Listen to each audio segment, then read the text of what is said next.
आनंदी मालिकेच्या पुढील काही भागामध्ये आपल्याला जबरदस्त असा ट्विस्ट पाहायला मिळणार आहे।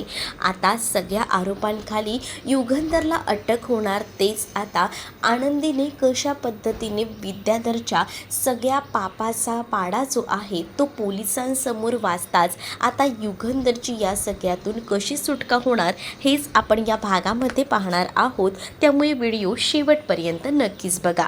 चला तर मग आजच्या भागाला सुरुवात करूया। त्याआधी व्हिडिओला लाईक करायला विसरू नका।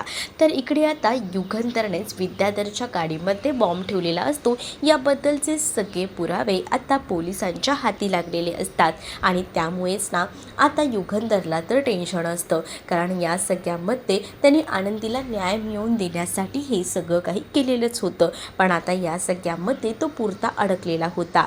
त्याच वेळेला आता पोलीस घरी येतात आणि युगंधरला सांगत असतात की तुम्ही म्हणत होतात ना की तुमच्या विरोधात पुरावे हवे, मग आता पुरावे आलेले आहेत। तेच आता विद्याधर म्हणतो की बघितलंत का, एवढे दिवस जे आहे ना ते मी तुम्हा सगळ्यांना सांगत होतो, पण तुम्हा लोकांना वाटत नव्हतं या युगंधरने माझ्या जीवाशी खेळ केलेला आहे आणि त्यामुळे आता तुमच्या सगळ्यांसमोर हे पुरावे आहेत। मग आता काय कसं वाटतंय, आता तर तुला जेलची हवा खायची आहे, असं देखील विद्याधर युगंधरला बोलत असतो। विद्याधरला असं वाटत असतं की आपल्या मार्गातला काटा युगंधर जर हळूच बाजूला झाला तर आनंदीवर आपल्याला चान्स मारता येईल, पण इकडे आनंदी युगंधरला ओळखून असते। युगंधर हा आपला नवरा किती चांगला आहे, किती सज्जन आहे, या सगळ्या काही गोष्टी आता आनंदीला माहिती होत्या आणि आनंदीला विद्याधरच्या चालीसुद्धा माहिती होत्या। त्यामुळे जेव्हा आता पोलीस युगंधरला म्हणत असतात की आम्ही तुम्हाला अटक करत आहोत, तुमच्या नावाचं अटक वॉरंटसुद्धा आलेलं आहे,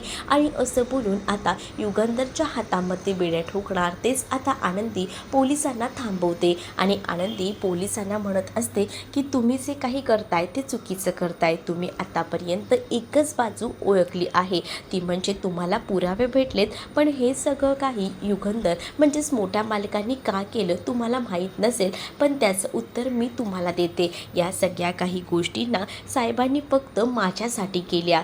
त्याच वेळेला पोलीस म्हणतात म्हणजे आम्हाला कळलं नाही। त्याच वेळेला आनंदी आता त्या पोलिसांना सांगत असते की मोठ्या मालकांनी हे सगळं काही मला न्याय मिळवून देण्यासाठी केलं। त्या दिवशी किचनमध्ये स्फोट झाला होता, पण हे सगळं राहिलं बाजूला, पण यासुद्धा विद्याधरची खूप मोठी चूक आहे जी अजूनपर्यंत कोणाला माहीत नाही।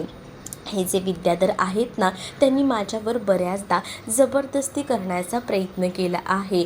घरात कोणी नसताना प्रत्येक वेळेला माझ्यावर चान्स मारायचा प्रयत्न केला आहे, पण ही गोष्ट मी आतापर्यंत कोणाला सांगितली नव्हती। असं म्हणायला गेलं तर सगळ्यात मोठी चूक जी आहे ना ती आहे ती म्हणजे या विद्याधरची। असं म्हणायला गेलं तर विद्याधरलाच तुम्ही अटक करायला हवं, पण तुम्ही चुकीच्या सज्जन माणसाला अटक करताय।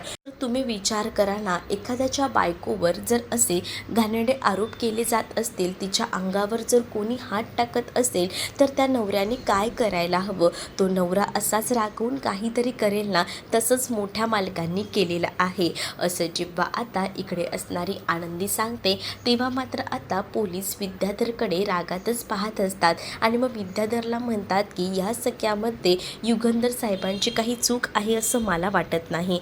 त्यांनी जे काही केलं आहे तुमच्याबाबत ते योग्यच आहे। खरं तर जर मालकीनबाईंनी हे सगळं काही आधीच सांगितलं असतं ना तर युगंधर साहेबांच्या आधीच विद्याधर तुम्हालाच अटक केली असते आम्ही, आणि आतासुद्धा आनंदी मॅडम सांगतील ना तसंच आम्ही करणार आहोत, कारण युगंधर साहेबांची या सगळ्यात काही चूक नाही, असं आता पोलीस डायरेक्टली बोलतात।